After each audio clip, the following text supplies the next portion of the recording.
There are over 70 million middle children in the United States right now. We're talking about over 70 million Americans with both older and younger siblings. But if you watch a lot of movies and television, and I do, you'd think all middle children are exactly the same. Take, for example, Jan Brady of the Brady Bunch, always angrily complaining about her perfect sister, Marcia. Or Malcolm in the Middle, whose parents always forget to pick him up from school. Ron Weasley, lost in a sea of red-haired siblings, drowning in oversized hand-me-downs. Or Snivelly Edith from Downton Abbey, always angry, coveting everything her sisters achieve. Again and again, middle children are depicted as neglected, ignored, low in self-esteem, starving for attention. And this has to come from some basis in reality. After all, our country's most famous middle child right now would have to be Kim Kardashian, and who's more starving for attention than her?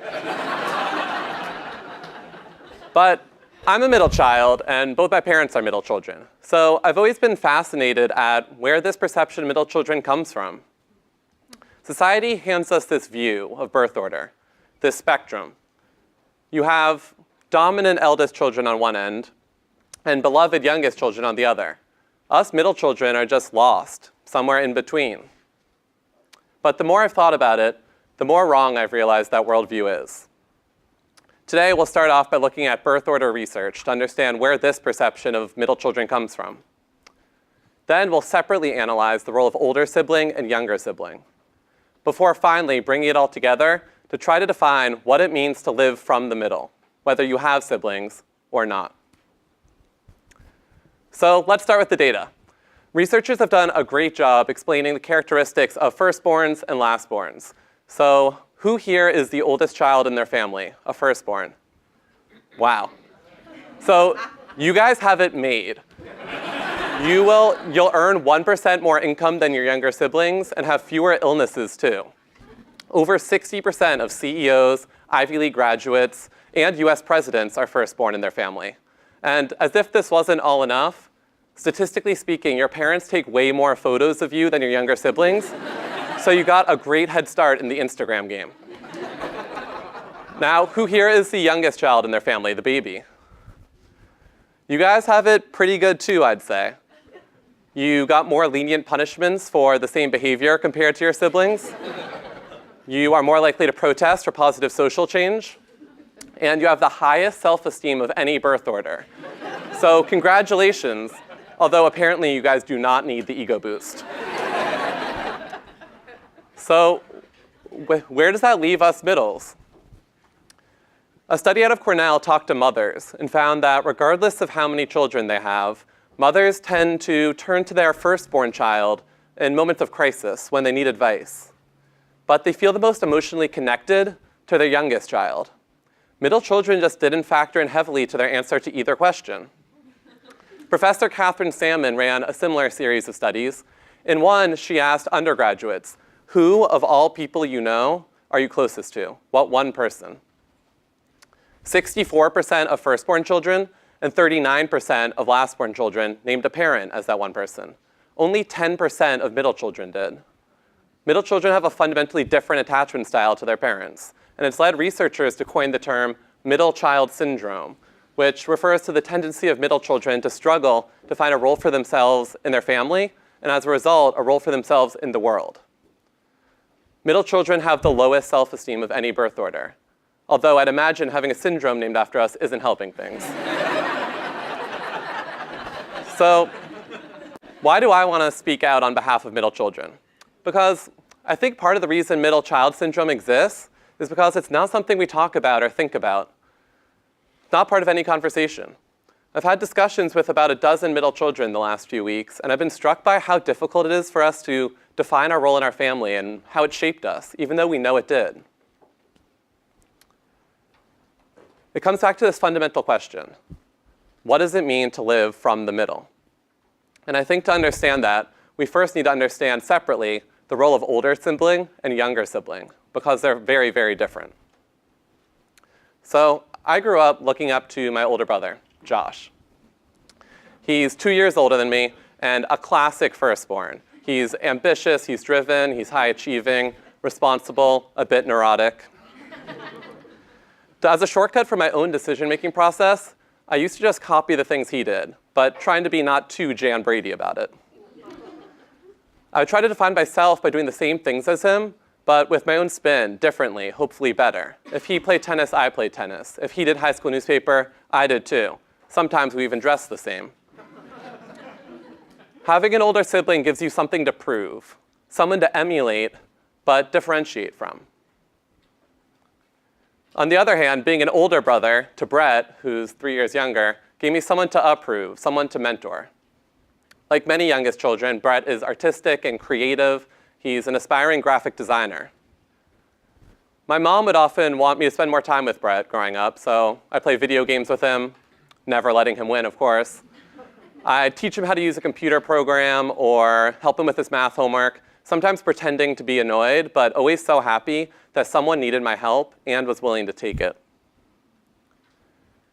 So I think of my relationship with Josh, my relationship with Brett, and how different they are, and I think of this spectrum, this worldview we're given about birth order. Ambitious Josh on one end, creative Brett on the other, me supposedly lost somewhere in between. But that wasn't my experience as a middle child. Being a middle child isn't about being lost between two roles. It's about being firmly planted on both ends of the spectrum at the same time. To have experienced being older and younger. To know what it feels like to be the top dog and the underdog. And when you think about that perception of being a middle child, it unlocks amazing and unique qualities. Middle children, from a young age, understand what it feels like to be in a role of authority and a role of inferiority. And because of that, research has shown that middle children are great negotiators, great mediators, great peacekeepers. They're comfortable with ambiguity. Similarly, middle children don't have the responsibility of the firstborn or the attention of the lastborn, so they're free to chart their own path. They measure high in measures of independence. An NYU study compared middle-born CEOs to first-born CEOs and found that middle-born CEOs tend to be change makers. They're used to setting their own expectations, so they're not afraid to do things differently, to experiment. This may explain Kim Kardashian's unique approach to business. So you may be thinking kind of, these are qualities we all can relate to. And I think you're right. There are only 70 million middle children in the United States, but there's 300 million of us who are used to living from the middle, because that's what we're all doing. At business schools, we're taught to value traits that come naturally to firstborns, to want to be the head of the pack, to report to no one, to give a view from the top. But life isn't business school. We're not either first years who have endless questions or second years who know everything. We're somewhere in between. We're between our board and our employees, between our managers and our reports. We can be between our family and our career, or our ego and our insecurity. Instead of aspiring to make power plays or step on anyone who gets in our way, we can aspire to take root firmly in the middle. Because being a middle means having the humility to take advice from others, but the confidence to know you have a voice, that you have worth. A few years ago, my dad underwent an extensive brain surgery. It was the scariest day of my life, but in his road to full recovery, it brought my family closer together. This picture was taken a few months later. My dad had spent a few nights in the hospital afterwards and preferred to not spend them alone. So I volunteered to camp out in the chair next to his bed, napping, chatting, watching TV. He'd ask for help getting up out of bed, and then a few minutes later, give me advice, remind me to take care of my mom the next few weeks, because it'd be tough on her. I would interrogate a doctor on his behalf, only an hour after having my dad proofread an email for me that I might write my boss. The nights were filled with these moments where our parent-child relationship was completely inverted, yet somehow it felt exactly the same. Each of us sometimes acting older, sometimes acting younger, but always feeling comfortable in either role. I think those nights at Mass General Hospital with my dad at 4 a.m. were two middle children at their best, looking up and looking down at the very same time. And it's moments like these that make me realize the view from the middle, it's not so bad. Thank you.